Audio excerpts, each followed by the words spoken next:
7, 6, 5, 4, 3, 2, 1. You'll never have the sacred stone. Oh, this you crazy mother. This is Eat and Drink with Ali Hassan and Marco Timpano, the podcast where back of house Ali and front of house Marco talk food and drink.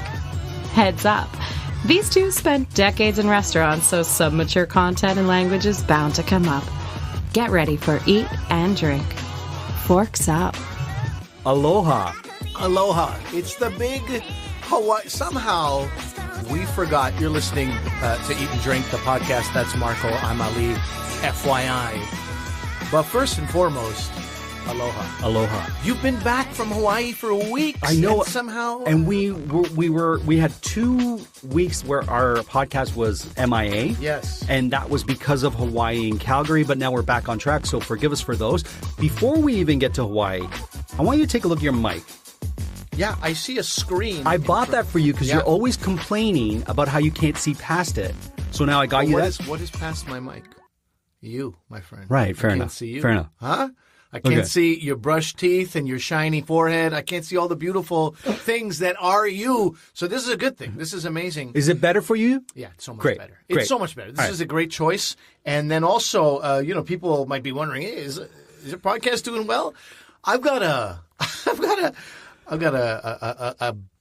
massive cup here, plastic cup. Yep. Almost like a bin. But it's a large cup with a cover and a plastic straw that you'd feed a milkshake to an obese child in, that kind of thing. And it's here. We both got covered because we've been spilling a lot of stuff. Yeah, I yeah. made fun of you a lot, And there was a mint julep episode incident that happened after our last episode. Yeah. We won't get into, but I got a little worried with my equipment. So we're good, right? We're good. I got a covered drink. Amazing. It's fantastic. Now the drinks that you're going to make are not going to be covered. We have respect. No, for ourselves. we're not losers, but the water that we sip on, great stuff. Great stuff. We're doing very well. We're doing great. All right, we're going to talk about Hawaii, and it's magical. It's wonderful. It's I love everything, people, because you always worry that someplace like Hawaii, people will be like overrated. I've been hearing about Hawaii since I was born, Magnum PI, blah, blah, blah, too much. But no, not at all. I was going there very skeptical. Were you? Yeah. Okay, good. And I'm going to apologize to any Hawaiians I might offend in this episode. But I love that state. I love the people. I wasn't expecting to fall in love with it the way I did. Right. I Well, just you thought did a lot of meth as well, if I'm not mistaken, right? So that's going to help you enjoy. Yeah. No. But I guess you're the one who's going to offend a lot of. I'm a jerk. Huge meth problem in Hawaii. You know about Yeah. this? Oh, Yes, you're aware. I am aware of it. Yeah. I am aware of Yeah. it. It's sad. And hopefully those people will get help. Yeah. People who have that issue. But I will say this. I went there and it was magical. It was wonderful. Everything about it I really enjoyed. It is its own unique, wonderful place like no other. I think that's what really struck me. And the food, the drink, everything was just glorious. You can go to our page on Instagram. That's right. Podcast Eat Drink. I posted a bunch of things when of I was Hawaii there. in there, yeah. We just post as we go. We don't necessarily reflect There's no the show. system. No, there's no system. There's no system. All right, Ali, along with waking up early to get you your mic screen so you wouldn't complain about it. You're a darling. I went and got a bunch of things for this cocktail. So when we're dealing with Hawaii, there's, the tiki culture and a lot of different cocktails that's associated with the tropics and tropical places, right? So the quintessential Hawaiian cocktail is the Mai Tai. I never quite understood that because Thai would suggest it's from Thailand. This is TAI, though. So maybe it's Tahitian. Yeah, So sure. you're kind of like, okay, but what does that have to do with Hawaii, right? It's associated. It's one of those tropical drinks. And I noticed when I was there, Mai Tai was everywhere. You could get everywhere. So it is one of the common classic drinks. What the margarita is to Mexico. Would we say that? You could say that. Yeah. But once again, it's not distinctly Hawaiian. Like it's not, there's other drinks that I think are more distinctly Hawaiian. Is that right? That have lilikoi in it, which many of us know as passion fruit, which I'm allergic to. So that's not happening. I have to stay away. Plus, it's hard to get lilikoi pulp here in Canada. When I was there, it was funny, Ali. So I'm there and, a waiter comes by and I'm like, oh, I just got to let you know one thing. I'm allergic to lilikoi. And they look at me and they're like, I don't know how you do it. How do you live? Really? Yeah. And I'm like, it's never a problem, for me. In North America, no. But it's everywhere in Hawaii. Oh, wow. Yeah. So passion fruit, people who are allergic to it, beware when you're in Hawaii, let them know. So I was very careful. Is there anybody else? Is there like a support group out there with like 3 people on it? I have never in my life met somebody allergic to passion fruit. You're the first. So bizarre, and the way I found out was in a very bizarre way. I ate a passion fruit cake that my neighbor made us, and my face went crazy. So it's not like an anaphylactic allergy, but it is something that will affect my breathing, my face, and whatnot. Yeah. So there you go. So let's deal with the Mai Tai. So the Mai Tai, first of all, I want to make something clear. There's no pineapple juice in the Mai Tai. And the reason I say that is because depending where you go, they will make Mai Tais the way they feel. You'll go to an all-inclusive, and it'll be grenadine and pineapple juice and rum, and there you go. That's not a Mai Tai. Mai Tai is, the consummate tiki recipe. That's the version I'm going to do here from 1944. So you're a purist. If I'm going to do nothing else, you're a purist. The interesting thing about the Mai Tai was that it was created in Oakland, California. What? Yep. By Trader Vic, or Vic Bergeron, who started the Trader Vic bars, I guess you could say, where a lot of this tiki Hawaiian culture came out of.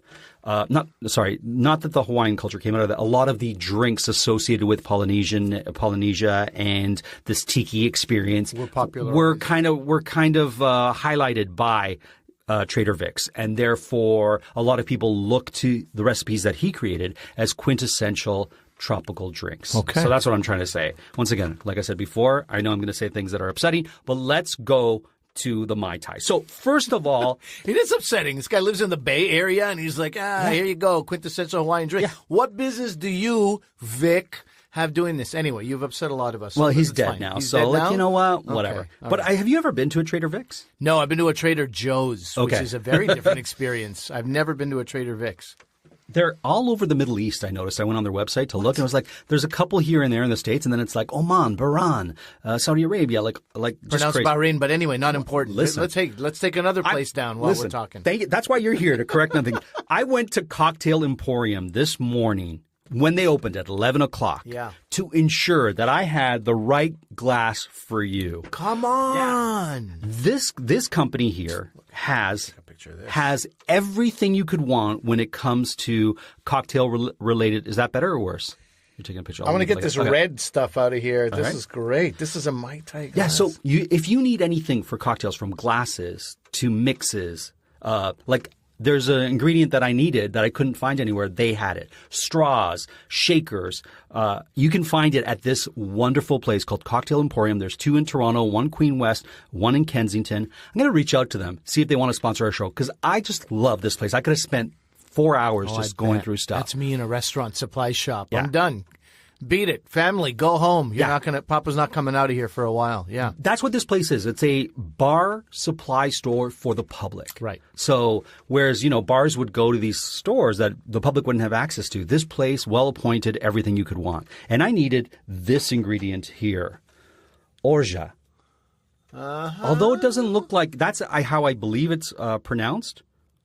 It's spelled Orgeat. So how would you say it? I wish I could be here to correct you. That is what I live for. Mm-hmm. But Orgeat, if it was French, Orgeat. It is a sweet syrup made from almonds. It's a French sweetener, so maybe Orgeat. Sugar, rose water. That's what this is. Okay. So we're going to use that in our drink. Mai Tai has rose water flavor. It's a subtle rose water in the Orgeat. Okay. It's more the almond. The almond is more important. Okay. All right, so we're going to take some... Oh, mother. I love it. I love it. Please don't edit that out. No. You know why I love it? Because normally you wait till there's some ice shaking to drop things, but here you didn't even wait for the ice. You dropped something immediately. Look, to be fair, we're not in a bar, all right? We're in a studio. It's not the easiest thing to maneuver. So, all right, I'm putting some crushed ice, and there's a piece on the floor for you. No, of course. In my shaker. Now I'm going to use, I'm going to put in... Jesus, what am I going to do here? So I'm going to do an ounce of white rum.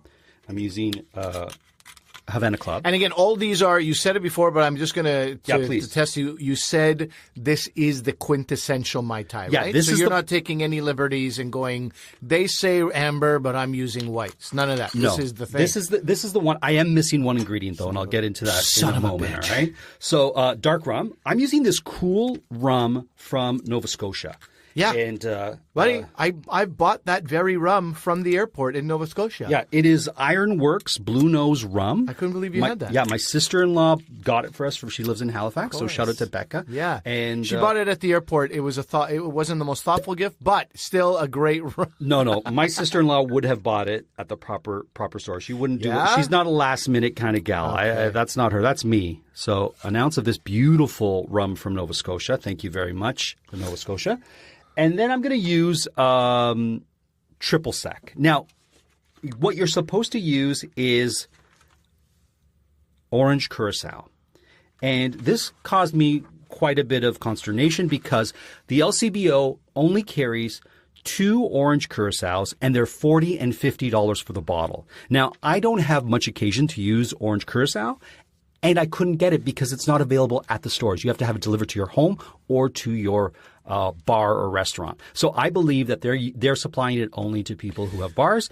And so I looked at different recipes, and they said you can use triple sec. And then at Cocktail Emporium, I said to the woman, I can't find orange curacao. She goes, I know, it's really difficult to find. We don't carry it because it has alcohol in it, and you got to sell it at the LCBO. I said, I'm going to use triple sec. She goes, triple sec, Cointreau. It's a fine substitute. So she helped confirm that I'm not doing something horrible here. The only curacao I've ever seen is blue curacao. Yes. Would that have been a substitute? Or well, the Mai Tai is a beautiful looking drink, right? The color is part of the integrity of this drink. Yeah, and there is a cocktail that uses blue curacao called the Blue Hawaii. Oh, yeah. Yeah, and I was thinking of making that, but this is the cocktail that I saw all over Hawaii when I was there. So I'm like, I'm going to make the cocktail that I saw. So, okay, I've just used a... You've gone white rum, you've gone dark rum, you've gone triple sec, and half ounce of the triple sec or orange curacao if you happen to find it. And now the Orgeat, I'm going to use a 1/4 ounce of this. All right. Once again, I got this at Cocktail Emporium because they carried it, but it's not something you're going to be able to find everywhere. So there, online, you can find ways to make Orgeat if you don't have it, okay? Right. Yeah, so this drink here is a little bit, it's not a complicated drink to make, it's just a complicated drink to find all the ingredients for it. All right, so now fresh lime, and I hope you're impressed with this. What is it? What is he going to drop? I got a cutting board. You got a beautiful cutting board that looks Hawaiian in shape. It's a surfboard. And it says Aloha. I bought this in Hawaii, and I thought of you. This is great. When I bought it, because I'm like, I got to cut the fresh limes because, my co-host is a snob when it comes to that. 1 ounce of lime juice. So let me cut this bad boy That's the right lime to choose, by the way. I don't know who chose those limes for you, but I'm going to take issue with that person. Why? While you cut lime, let me just explain to the listeners, when you're buying lime, perfect, it should always be completely flat, thin skin. That's the one Marco's using, but he has 3 other limes lying in the background that are all lumpy, and that's going to yield very little lime juice. Oh, really? Yeah. I didn't know that. Buddy, that's why I'm here. Oh, that's amazing. Okay, so I'm going to assume that's an ounce because I just can't... Yeah, it's hard to not mess up your laptop. Yeah, I got it. Because I got lime juice everywhere. All right, I'm going to shake this. You want to shake it till it's cold, really, really, really cold. All right? And then the beautiful thing about this, Ali, is that... Okay. You don't have to strain it. In fact, the crushed ice, hang on, I'm going to put a piece of lime. I'm going to put more crushed ice in there. Sure. As I knock that down. Sorry, it's like the most complicated... Presentation? Yeah. No. There you go, You are getting better. So it's like a slushy almost. Yeah, I bought this tiki mug for you, Ali. They say you can put pineapple, skewer, maraschino, cherry on the drink on the side, but because it has no pineapple, I think that's false. I'm going to give you a little... Listen, we're already giving ourselves diabetes here. We don't need to also... Every single thing has sugar except the lime in it. And then that's the garnish? Okay. Yeah. Now, some people will tell you to float the dark rum on top so that you have a layer of yellowish and then a little bit of dark on top. That you could do that too. I just wanted it to be very cold. It is super cold, and it is super delicious. Is it good? It's really good. Is it good? I'm not going to make myself one because it takes too long, so I'll have a sip of yours after. But as many sips as you like. I'm supposed to go swimming later, and that thing with a bunch of alcohol is going to get in the way. Oh, you're going swimming? I'm going to go swimming today. Oh, just for health or for fun? Just to stay on the Hawaiian theme. Oh, nice. I felt like, yeah, but for health. I was on the big island, the island of Hawaii, in case people are like, where was he? He's talking about Hawaii, but we don't know where he is. Yeah, everybody always likes to... I've never met somebody say to somebody else who's gone to Hawaii, I went to Hawaii, and it didn't result in somebody going, which island? It's always, people always need to know which island, because apparently that is a determinant of how good a time you had or what you could do, right? Or not all islands are made the same. No, they're not. They're not. Do you truly like that? I can taste the dark. I can taste the dark rum in it. I truly like it. I thought it would be sweeter. Okay. So I went in with it. You know, me and the super sweet drinks. I was like, and also, as you said, I've had Mai Tais that are so, with the grenadine, with the maraschino cherries. Too much. I looked at one recipe online and they said, take maraschino cherry juice and pour it in there. I'm like, what are you doing here, folks? That's not a Mai Tai. That's the way a Mai Tai is supposed to be. And you can tell it's a strong drink. It is. It's not one of these frou-frou drinks. This is a serious cocktail to drink by the pool, in the sun and just enjoy.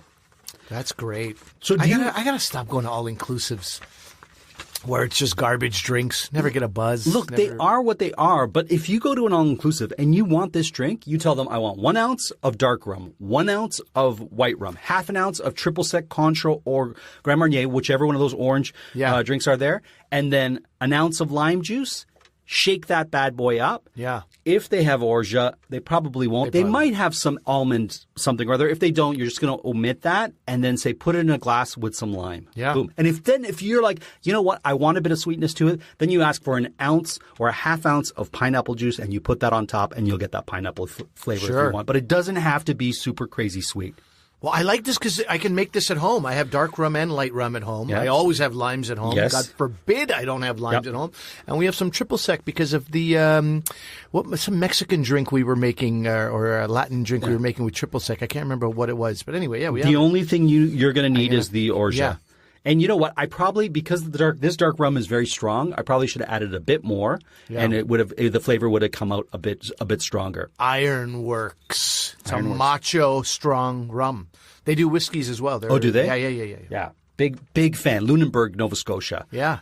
Shout out to Lunenburg. Yeah. Oh. Now I want to quickly talk about a couple of the awesome places I ate. In Hawaii. Are you cool with that before we go to your segment? All right.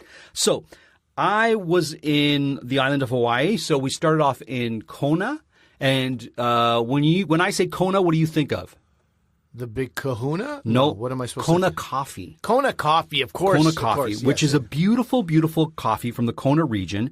And it generally produces a soft, mellow cup with moderate acidity. It has like a chocolate kind of character to it.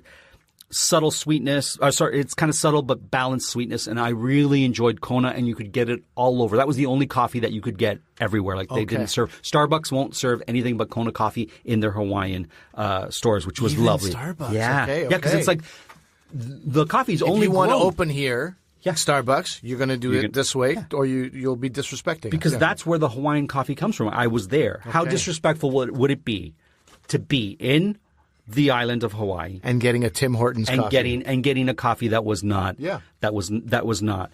Now, that said, we're driving around, and all of a sudden I see the town of, I hope I pronounce this right, Kau. K-A-U line on the U. Okay? Well, it would have been nice. Maybe you were there for a while. You could have asked somebody how it's pronounced. What do you think of that idea? No, you're such a bastard. I'm throwing it out there as a suggestion for your next trip. Whatever, you do it the way you want to do it. Look, I'm pretty good at languages. I found the Hawaiian language not the easiest language to pronounce. I love it, love the sound of it, everything, but I couldn't pronounce it. Now, Kau has its own coffee. And how's Kona feel about that? All I know is this: I saw the coffee plantation. I said to my wife, "Oh my God, we're in Kau. We got to stop there." I just read that this coffee is even better than Kona coffee. Now, this coffee here is delicate and rich, nuanced. It has more sweetness than many of the Hawaiian coffees, including the Kona coffee, which I like. It has characters that are kind of closely related to Central American coffees. So it's a syrupy, kind of mouthful, complex acidity. It has malt, brown sugar, vanilla, floral notes. Loved it. Grown in rich volcanic soil where rain nourish coffee trees. There's an ES missing. Okay. Anyway, I'm not here to correct that. No, fair enough. Almost every afternoon following a morning of Hawaiian sunshine. I like that description. I mean, I went to a bag of turd. I'd be like, I'll drink it. That plantation I went into, you know how they have the little area for the public to go and try the coffee and whatnot? They couldn't have been nicer. They were super nice. They were super lovely. Amanda had come in, and I had gone in there. It's the Kaua Coffee Mill is where I was. And Amanda comes in, and all these women are like talking to me. I go, "There's my wife," and they all like shout her name out because we had been talking. And she's like, "What did I walk into here?" Right? Yeah. And that was not what we faced when we went to the Macadamia Visitor Center. Okay. For the they're more sick of people at this stage of the game. It was the one that Hershey owns. I won't mention the name, but basically, there's a woman there handing out macadamia nuts. Do your research, people. You can find out. Exactly. You can find out. I'm going to try not to badmouth places. That's because otherwise the show's just going to be me badmouthing places. Yeah. Oh, man, we start down that slope. We're going to pile of badmouthing by the end. Okay, good for you. So she's just handing me the macadamia nuts, and they're all covered in chocolate. I'm like, I want to try this one. And she gives me one. I want to try this. By the time I asked for the fourth one, she looked at me like, enough. And I'm like, look. Don't have a visitor center where we get to try stuff and you're going to make a face when I ask for my third or fourth because I want to try some. Sure enough, we spent $60 there. So, lady, I'm trying it because I want to know what's going on. Stop with the face. That's all I'm going to say. Stop with the face. Unnamed lady at unnamed center owned by Hershey. Stop with the face. Stop with the face. So you're working for Hershey. What do you care if I eat 25, 30 macadamia nuts? What's it to you? Enough. Yeah. Enough. Yeah. All right. Now let me get to just a couple of places. All right. So we're in Kona. We pick up our rental car. And on the way from our hotel to pick up the rental car, we see Costco. Bleh. I love Costco. Yeah, I don't love Costco in Hawaii, though. Of course you love Costco. Well, what do you got a problem with Costco in Hawaii? You don't have a problem with it here, but you got a problem I gotta eat stuff that is available everywhere else, but now I'm in Hawaii, I can buy. I don't know. What do I want from Costco in Hawaii? Why wouldn't I go to a nice little restaurant, have a Mai Tai, have poke, have something delicious? Why do I got to go to Costco? Here's why you got to go to Costco in Hawaii, right? So my wife says to me, "Do you want to go to Costco?" I'm like, "No." She's like, "It's 6 minutes away. Let's go." She started with a no. I was like, we got to backtrack." She's like, "It's 6 minutes away. Let's go." Here's why I love to go to Costco in different places, because they carry stuff that they don't necessarily carry in your local place, and I find that fascinating. So, for example, you can buy surfboards at the Costco in Hawaii, and I thought that was amazing. And great prices, too. I was like, oh, my God. Okay, apart from that, we walk around, and I like to walk around because Canadian Costcos don't have liquor, don't have wines in it, which is a shame. U.S. Costcos do, so I was really enjoying that. And then we saw the fresh poke section. Come on. You saw the fresh poke section. Yes. Okay. Okay, so we buy tuna poke there at Costco for $12. My friend, we could not finish it. We sat, me and Amanda, with one bowl. Like one of the bowls, we ate and ate. And then at a certain point, I'm like, I can't eat. And my wife's from the Maritimes, so she can, when it comes to fish, I've never seen her stop. Yeah. She ate and ate. She's like, I can't anymore. We still had at least 9 ounces of poke left.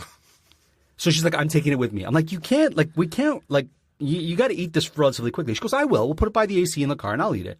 She had a second stab at it about, 20 minutes later. She couldn't finish it, Ali. Okay.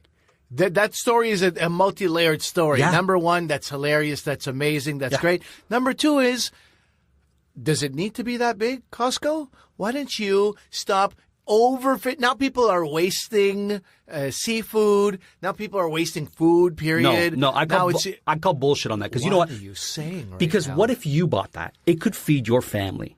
But then you say on it how much, Yeah, you know what? You're the monster. Yeah. Why did you buy it? That's what it is. Costco, you're all right. It's Marco Timpano that's a piece of garbage. I thought we could finish it. I thought, I was like, well, we'll tear into this, right? No. And I will say this. They also have grass-fed beef from Hawaii in their little cafeteria section where you can get a double burger for $4.99 with their grass-fed beef. It was fantastic. Okay. Maybe we shouldn't have got that. We split the poke and we split the hamburger, and maybe it was a bit much. The plot thickens. Okay, but it was fantastic. Now, without the burger, would you have been able to finish the tuna?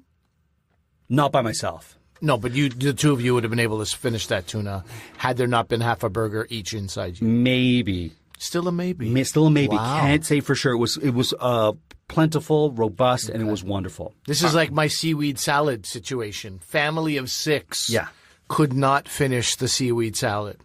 That's because it was gross, but that's another story. Yeah. All right, so I've taken you to Kona. I've taken you to Cal. I'm going to take you to Hilo. Hilo's Finally, take me to Hilo. Hilo's the other side of the island, all right? I loved Hilo. The food in Hilo was fantastic. Okay. I'm going to stay on the poke train. We went to this place called the Poke Market, which is, let me see if I can say this, 41 Waianua Avenue. It's right downtown Hilo. It's tough. I only say because it's about the size of our studio, okay? This place is small. Best poke of my life. Best poke of my life. Chef Ernie Gray and his wife Mariah Williams have if you're going to have poke, this is where you have to have it, and then someone can stab you and you can die and everything's fine because you've had this poke. Another guy served me there. Can't remember his name. I called him Jersey because he was from New Jersey. It was something like Anthony or something. I know he's going to hate me, but whatever. He's probably one of your people. Just walk in there and from say, Jersey. He's probably an Italian guy. You're disrespecting. Well, I said to Amanda, was it Anthony? She goes, I don't think it was Anthony. You think it's Anthony because you're saying Jersey, but it wasn't Anthony. Okay. Just go in there and say, hey, Ernie, Jersey, I'm here. Eat and Drink sent us, and order yourself some. But this is what you got to know. By 12 o'clock noon. Forget about it. You're not getting in. There's no more to be had. We got there like at 1:45, and we got the last bit. I got the spicy tuna. A woman walked in a second later. She goes, you have any spicy tuna? And I'm just eating it with a big smile on my face. And they're like, sorry, we only have this left. They had a little bit of the the Asian-inspired tuna or salmon poke left. Yeah. And it was like this or nothing. And she's like, all right, let's do this. And by noon it was gone. So get there early. Best poke of your life. Poke Market in Hilo. Thank you, Chef Ernie. Shout out to him. Now, you're in Hilo. You and your wife are like, where do we go for a nice God nice willing, dinner? this will exactly happen. Yes. Yeah. There's one place you have to go to. Do not pass go. Do not walk on lava. You go to Moon and Turtle in Hilo.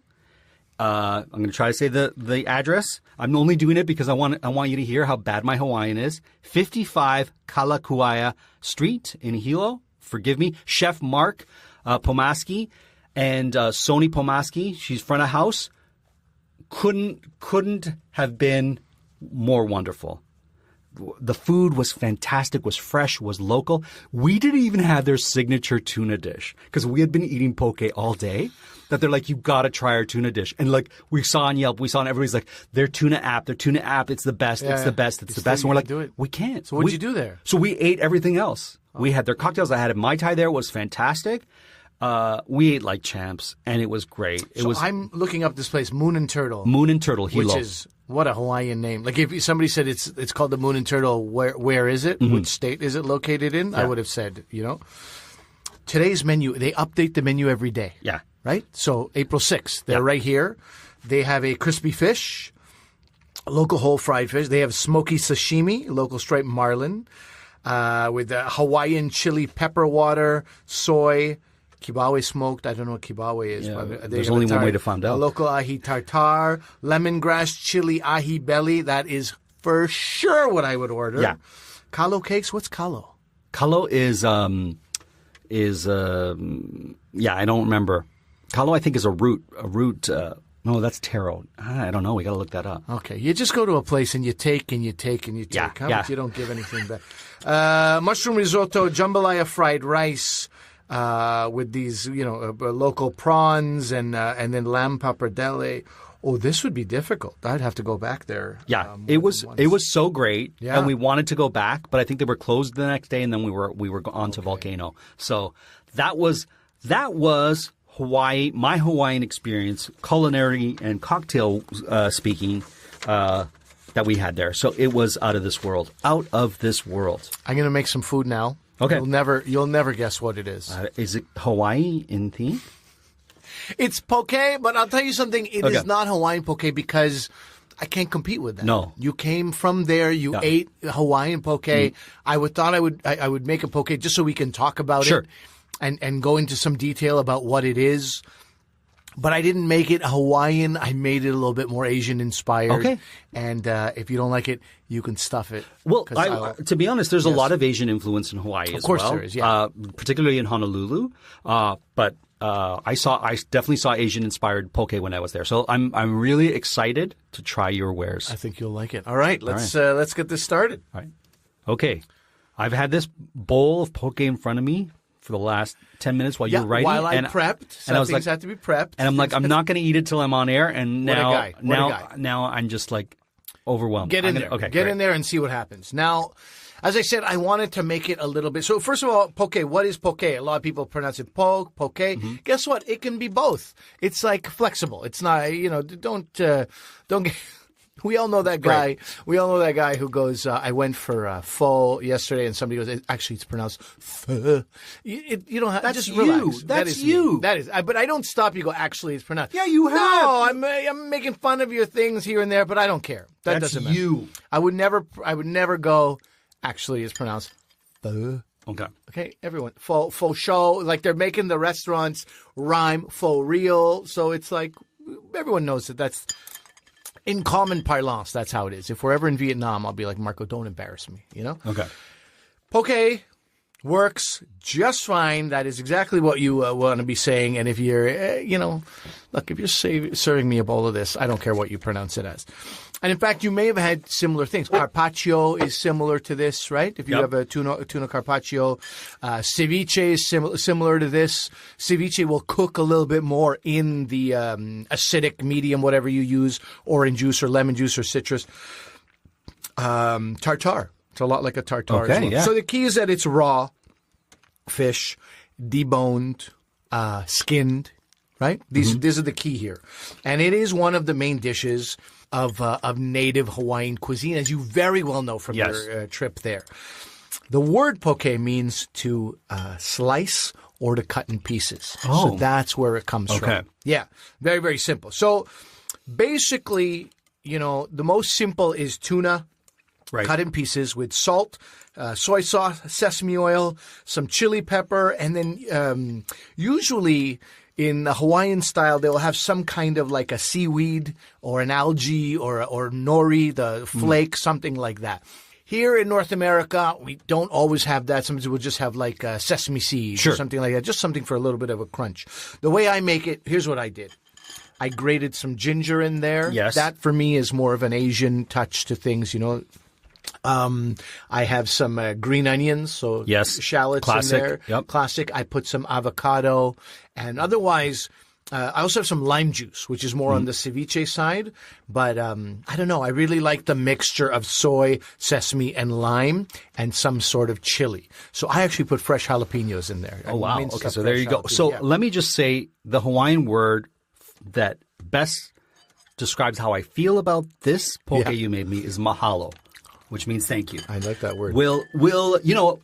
We'll defer to Chef Ernie from Poke Market to let us know if this is a proper poke. But I will say this. You did a fantastic job here with this poke. And here's why.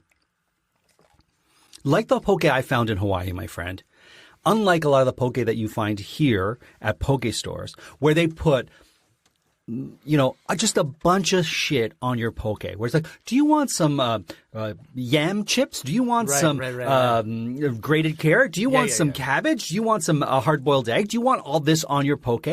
And I think it's a tactic where they can use less protein, so less of the tuna, less of the salmon, whatever the fish they're using, and bulk it up with this other stuff. They're charging you a nice price. Like the poke is not cheap here, and they're filling it with all this other stuff. What you did here does not offend my sensibilities because it is not about all the other bullshit. It's about the fish. It's about the poke that we're having, right? You've got, and this is how I remember it in Hawaii.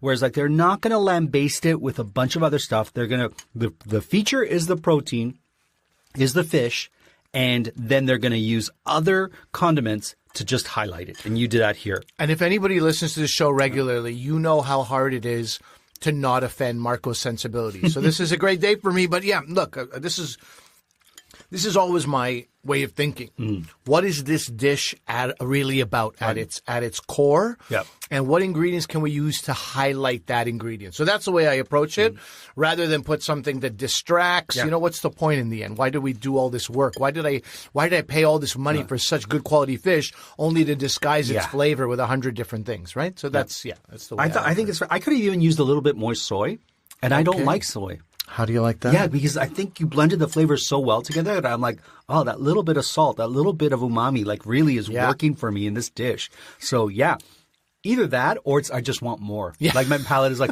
bring more, bring more, bring more. I think that could be it as well. So great job on the poke here. So good. Now, when you say, for people who aren't familiar with poke and they're like, oh, you know what, I'm going to try this recipe. How big of a chunk would you say this is that you're cutting the fish into? Well, this was like 3 portions. Okay. So I got, let's say it was a big fillet of salmon. Okay. I got about a quarter of a salmon. I cut it into chunks, and that quarter of a large fillet of salmon. Salmon? Salmon. I don't know. Why do I say salmon? I don't know. Nice moment for you, though. Yeah. Nice moment for you. You do that to me all the time. You relish that moment. Every day, because it always sounds like you're saying Salman Rushdie to me when you're saying salmon. It's like, what is he? Is he quoting a book? Why do I do that? That might be my Pakistani mother's influence. Don't blame your mother. Are you blaming your mother? How could you do this to me, Ma? You're blaming your mother for your rancid pronunciation of salmon. Rancid is hilarious. That's all I'm going to say. Oh, that's so sweet. I would say it's about the size of a thumbnail. Yeah. Oh, yeah. So then, so I take about a quarter of a large fillet of salmon. Got to be fresh, right? Got to be fresh. Sashimi grade is critical because you're eating it raw. This is not ceviche where it effectively cooks. This is raw.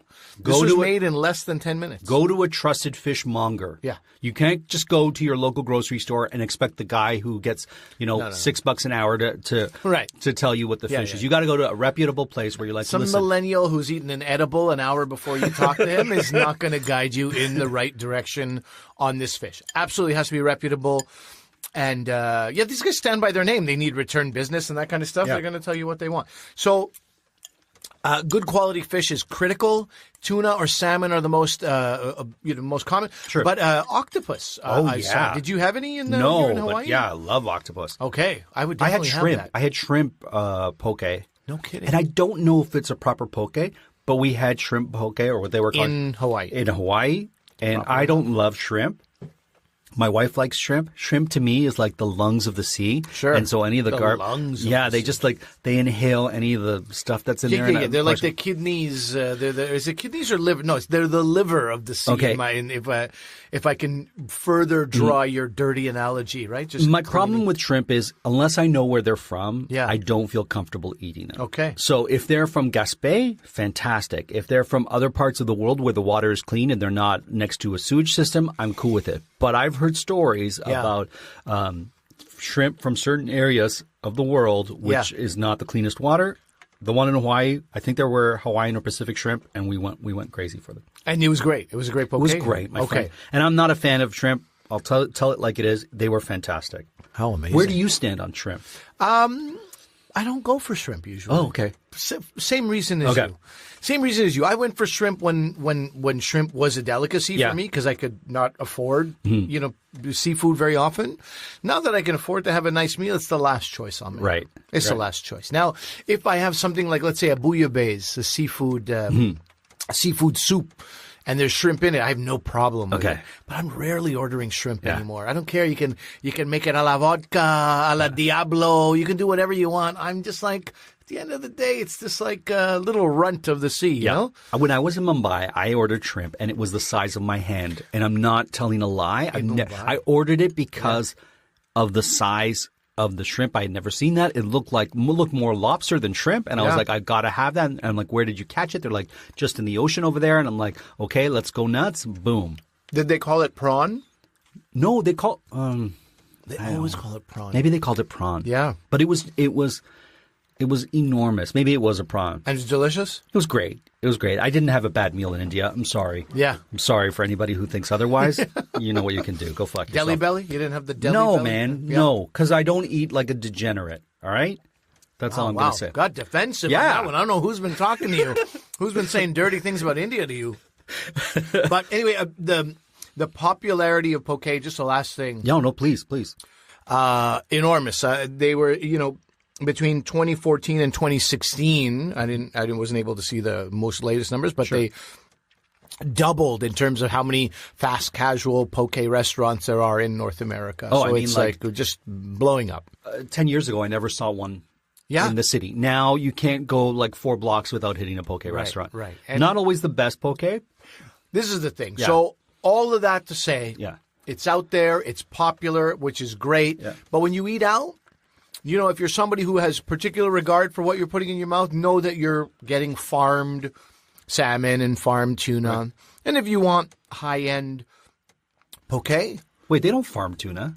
They farm tuna? I don't know if they farm tuna. No, you can't farm tuna. You can't farm tuna? No. There's no way to farm tuna? No. Farmed salmon. So I should be eating the tuna then. Listen, not that I'm aware of. I don't think you can farm tuna. Tuna needs a lot of water to swim in. Right. Well, it's okay. So why is some tuna like canned and other tuna is like the ahi, the sushi grade? You can get very, very beautiful, this pink tuna, and other times you get like this. Well, okay, so I'm not a tuna expert. I think it depends on the type of tuna we're catching. Yeah. I think it depends on how fresh the tuna is and the size of the tuna. Right. So I'm going to say that the ones that you get in a can are more runt bastard tunas. Right. Skipjack. Skipjack and whatnot. Right. And the tuna that you're getting. Ahi is the beautiful big kahunas, if you will. I don't know. I'm using kahuna out of place. But you can go and spend some money and have an extremely rewarding meal. If you're having people over, like as an appetizer, just a few morsels of this is amazing. This is a beautiful way to start. I think this is a beautiful way to start any meal. Sure. Is just a little bit of this poke, ceviche, any of that. With a Mai Tai. With a Mai Tai? Dude. You don't like that? Get out of my house. Yeah, get out of my house. No, nothing's left. Never come back. Yeah. Awesome. All right. This was awesome. And with every great yin, there's a horrible yang. Life must have balance, my friend. That's the way So it goes. I'm going to put on my blindfold. You know what that means. What's in Marco's mouth? That's right. What's in Marco's mouth? It's nothing dirty. Will he guess it? Will he mess it? Let's find out. What's in Marco's mouth? Dude, I ate that poke like it was my job. The problem is, you know what? I'm going to drink a bit of water. Okay, and I'm just about ready. All right, I'm ready. Okay, good news for you, buddy, this time. Good news. Okay. It's something you can put in your hand. Oh, my God. Like, this Hawaii episode is, like, now my favorite episode. Now, hold on. Okay. We're not going to put the first one in your hand. Oh, Jesus. The reason being that let's see if you can get it without the help, right? Let it be known that I got the other one with just the feel of that horrible thing dripping off half my face. It was like I was having like a sea stroke is what was happening there. All right, let's go. Hey, move your face forward a little bit, will you? It was so far. Right. It's all right. It's okay. No fingers touched your lips this time. It's dried. It's a dried sweet thing. It's like dried cherry, it's a dried fruit of some sort, a cherry or a blueberry. Now can I get it in my hand? Yes, you can get it in your hand, buddy. Here we go. It's delicious. Okay. No, it's too big to be that. Is it mango? No, you've done mango before. Mango before. Yeah, you wouldn't do mango again. Would never do that again. It's fibrous. It's sweet, like a cherry. But what you're giving me is too big in size to be a cherry. It's not apricot. It's sweet. It's sweet and tasty. I would say it's orange in color is what it tastes like. No seeds. Can I have one more? Yeah, you can. Okay, this is the last one, right? Yeah, last one. Enough with this. Enough with this playing around here, huh? It's not cranberries. It's big. It's like the size of my pinky finger. I'm smelling it. Dude, this is good, but I can't place the flavor. It's a fruit. It's dried. This is exactly how I thought this might go. It's not papaya.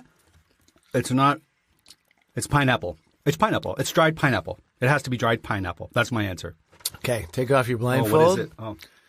Oh, no. That's terrible. Of course, who even knows that dried tangerine existed? But it's dried tangerine. It's funny because you said orange in color, the size of my pinky. Oh, man. You described it in every way, and then you couldn't because no one knows about dried tangerine. I was setting you up to fail. You danced right around this one, buddy. Oh, man. Good for you. I went with pineapple because I'm like, he's going to keep it in the Hawaii theme. Right. That's why I was like, right. But it was like, oh, yeah, now that you say it, now that I see it, because it's not orange, but it has its own sort of sweetness and a citrusy kind of like lingering taste to it. Okay. Yeah. Okay. That was good. That was a great one. You keep me on. You're keeping me honest there. Where do you get that? I've never seen dried tangerine before. I get so much dried fruit. We have tons of stuff. I won't name it because then I might use it again in another episode. You'll be like, you talked about that last episode. Okay, fair enough. But we get tons of it. You know, sometimes you go to like Home Sense or Winners, and even there in the aisle, you have all this variety of dried fruits and nuts and stuff. You're like, let's give this a try. For those who don't live in Canada and are like, what's a Home Sense? What's a Winners? It's just one of those kind of department-y stores that has a lot of brand names at lesser prices. And, they'll have housewares and they'll have a mishmash of everything. And usually by the counter, they'll have like chocolate-covered raisins and whatnot. And that's what when you said, we've already blown the budget, we're not buying any more. And then you go stand in line and then you spend another $70 in line. Yeah, I need $14 wasabi peas. Who doesn't, exactly. right? Yeah. Exactly, with the wasabi peas. My friend, this is one of my favorite episodes. Oh, good stuff. Hawaii. I was transported to Hawaii. Your description of your time there was beautiful. You need to go. I know. You need to go. Now, I'm just going to say this. There was a place that we stayed at that would do this for breakfast in the morning. They'd take a papaya, slice it in half, scoop out the middle, throw some yogurt in it, and then you could put dried fruit if you want. You could put whatever you want on top of that, a little bit of slivered almonds, and away you go. And that was yogurt, wasn't it? I thought it was cottage cheese. No, it was yogurt. It was yogurt inside a papaya. And inside a papaya. And then some nuts and whatnot. And whatever other... to me, I would have never... The number of things I could fill a papaya with, never would have thought yogurt. And that was breakfast. Here's a spoon. Go nuts. Imagine you have guests over. You're like, what can we have for breakfast? You serve that up. And was it a distinctly better papaya than any that you've ever tasted? 100%. It was like what we know as papaya is a joke. And just one final note. We had avocado in Hawaii. Now, we're used to only having one type of avocado here imported. There's families of Haas, right? Yeah. There are I had one that was the size of a volleyball. Like I had, and we had it on toast, and it was buttery and soft, and it had a different avocado flavor. It was beautiful. There's so many avocados out there, my friend. If I go to Hawaii, I'm going to come back a very miserable person. Yeah, that's what I'm you will. You need to go to Hawaii. That's all I'm going to say. All right. Thank you, Marco. Aloha, everyone. All right. Until we eat again. We hope you got your fill of Eat and Drink with Ali Hassan and Marco Timpano. Follow them on Instagram and Twitter at Podcast Eat Drink. Email them your cocktail and food suggestions to podcasteatdrink@gmail.com. Until the next episode, bottoms up.